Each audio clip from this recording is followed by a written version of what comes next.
going to orchestra concert, band concert, our athletic events, standing on the sideline, cheering on our football team, cheering on the volleyball team.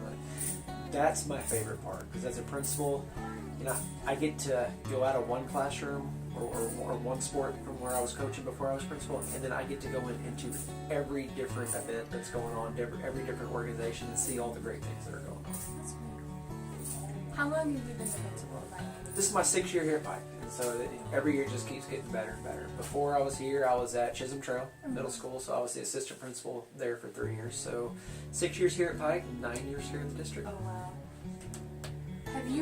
Did you plan on being a principal, or is it just kind of like a thing? No, I didn't even plan on being in education. Both my parents are in education. My mom was the director of school nurses in Tyler ISD, and my dad was the head basketball coach there. So, growing up, seeing how much time that they put into it, and that's something that y'all don't realize, is how much time your teachers pour in. It's not just the 9 to 5 job. I mean, all the planning and grading, everything. I was like, I'm not going to do that. That's too much time.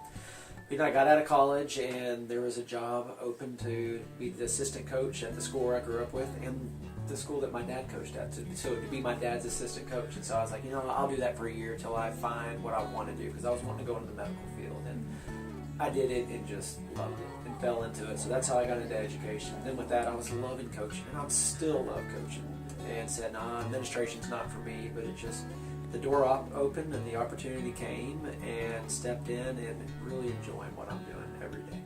That's really cool. How many staff does our school have? Yeah, we've got 70 teachers, and that includes teachers and parents, so 70 people that are instruction-wise. But then when you start putting in our office staff, our counselors, our assistant principals, our cafeteria people, our custodians, we have between 90 and 100 people every day here on campus supporting our kids. That's a lot.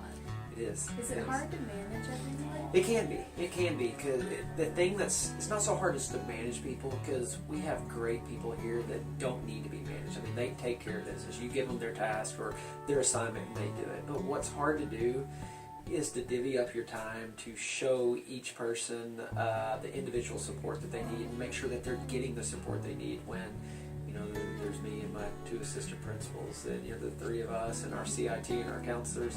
That's not a whole lot to spread out time-wise to give each person the individual attention they need, with 90 people. But we try to get out and do the best we can. But that's why it's so important that we have the best teachers around, so that you're not having to watch over your shoulders to see what they're doing, because you know that they're doing day in, day out what they need to for the kids. Some of the responsibilities that you have on a daily basis.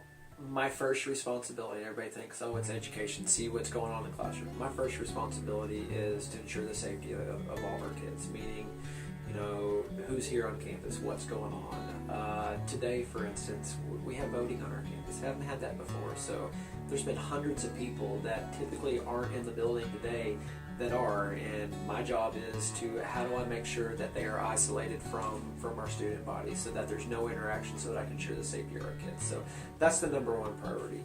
After that, it's instruction. I want to be an instructional leader, and that's getting in the classroom and giving feedback on teachers, not on what they're not doing right, but what they are doing right, so they can continue to do that, and give them little things to help them push themselves to just make them even better than what they already are in the classroom.